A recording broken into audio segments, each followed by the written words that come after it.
Assalamualaikum warahmatullahi wabarakatuh. Perkenalkan, kami dari kelompok 5 ingin menjelaskan hasil observasi kami dengan judul Rancangan Sistem Informasi pada Aplikasi TikTok. Perkenalkan, nama saya Elva Mukhtar dengan NIM 609001250116. Kenalkan, nama saya Abdul Rahmat dengan NIM 6090125005. Dan perkenalkan, saya Abdullah Manudin dengan NIM 6090125001. Perkenalkan, nama saya Sri Agusti dengan NIM 60900125015. Latar belakang masalah. Salah satu dampak positif dari peningkatan dan pertumbuhan dalam bidang teknologi informasi dari tahun ke tahun adalah perkembangan aplikasi atau program berbasis teknologi. Salah satu yang sedang digemari masyarakat umum adalah aplikasi TikTok. TikTok adalah aplikasi yang berbasis media sosial yang memungkinkan penggunanya untuk membuat, membagikan, dan menonton video berdurasi pendek. TikTok menggunakan sistem teknologi informasi dalam pengelolaan dan pengawasan pengguna dan konten dalam skala besar. Hingga saat ini, TikTok masih terus mendapatkan popularitas di masyarakat. Popularitas ini memberikan dampak positif dan negatif. Dapat diduga budaya masyarakat, media sosial, pengaruh pengguna, dan TikTok berperan dalam hal ini. Konteks organisasi. TikTok berfungsi sebagai organisasi digital global yang didukung oleh sistem informasi bisnis terintegrasi untuk distribusi konten, memonetisasi iklan, dan pengambilan keputusan berbasis data. Dalam hal ini, sistem informasi memiliki kepentingan strategis bagi bisnis dan untuk menjaga kepercayaan publik. Oke, baik, kita masuk ke dalam landasan konseptual sistem informasi. Yang pertama, konsep sistem informasi. Sistem informasi adalah penggabungan terstruktur dari terdiri dari pengguna, perangkat keras, perangkat lunak, data, serta cara untuk mengumpulkan, memproses, dan mendistribusikan informasi guna mendukung operasi dan pengambilan keputusan dalam organisasi. Dan yang kedua, jenis sistem informasi. Sistem informasi berdasarkan fungsionalitas dalam aplikasi TikTok terdiri dari beberapa sistem. Yang pertama ada Sistem Informasi Manajemen atau MIS yang menyajikan laporan manajerial pengguna dan statistik kinerja. Yang kedua ada Sistem Pendukung Keputusan atau DSS.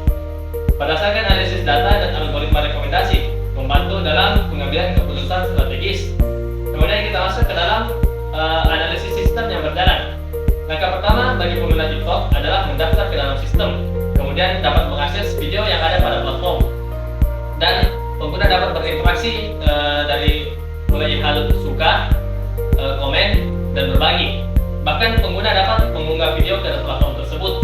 Aktivitas yang dilakukan pengguna di dalam sistem diproses di backend untuk membuat rekomendasi konten.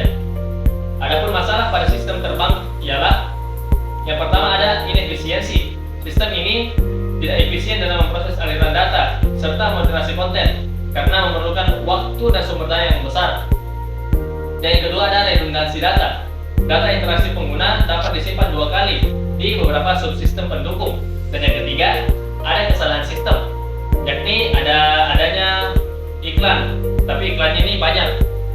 Kemudian ada fitur pengeditan yang terbatas, dan konten seringkali menyinggung, bahkan terdapat potensi kecanduan dalam penggunaan. Sistem ini juga sangat tidak aman dan terdapat kekhawatiran terkait masalah privasi.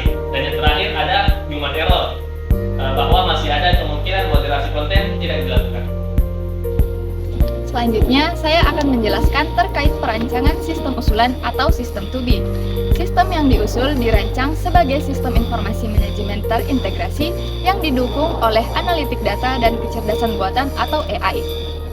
Alur data utama dimulai dari pengguna, kemudian diproses melalui input data, basis data terpusat, dan sistem analitik untuk menghasilkan rekomendasi konten serta laporan manajemen. Selanjutnya adalah nilai strategis dan dampak sistem informasi. Sistem informasi pada aplikasi TikTok memiliki nilai strategis karena mendukung pengambilan keputusan yang akurat, meningkatkan keunggulan kompetitif melalui personalisasi konten, dan menunjang strategi bisnis berbasis data. Namun, penerapan sistem ini juga berpotensi menimbulkan dampak negatif, seperti kecanduan penggunaan dan masalah privasi apabila tidak dikelola dengan tata kelola sistem dan kualitas informasi yang baik. Tantangan dan risiko implementasi. Pertama, risiko teknis, gangguan sistem dan keamanan data, mitigasi, keamanan berlapis, cloud, dan cadangan. 2. Risiko organisasi, penolakan terhadap perubahan, mitigasi, mengelola perubahan dan pelatihan. 3. Risiko pengguna, mitigasi antar muka yang ramah dan pengguna terbatas. Refleksi kritis mahasiswa. Apa keterbatasan rancangan sistem? Rancangan ini belum sepenuhnya memperhatikan aspek etika dan dampak sosial, seperti privasi dan potensi konten negatif. Sistem moderasi otomatis juga masih berpotensi salah filter. 2. Jika sistem dikembangkan lebih lanjut, apa yang perlu ditingkatkan? Perlu penguatan keamanan data, penambahan edukasi digital untuk pengguna, dan pengembangan analisis prediktif untuk mengikuti konten tren. Yang ketiga, hubungan dengan konsep sistem informasi yang dipelajari.